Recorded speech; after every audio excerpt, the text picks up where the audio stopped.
لا على الحبيب وقلبك يطيب يا متابعين. لاعب النصر لابورت جاء عرض من ريال مدريد بقيمة 40 مليون يورو. اللاعب أخبر إدارة النصر إنه يريد يذهب إلى مدريد. لاعب يبغى المغادرة، وكيل أعماله الحين بفاوض مع النصر عشان يذهب إلى مدريد، والنصر يبغى بقاء اللاعب.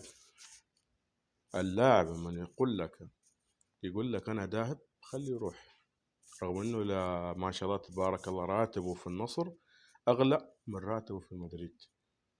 رغم كل المفاوضات مع اللاعب يبغى الرحيل.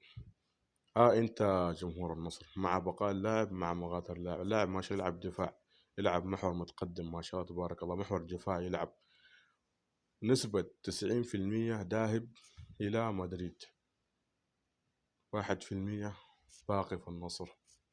ونشوف المفاوضات. اشتركوا في القناة وصلوا على الحبيب وقلبك يطيب يا متابعين.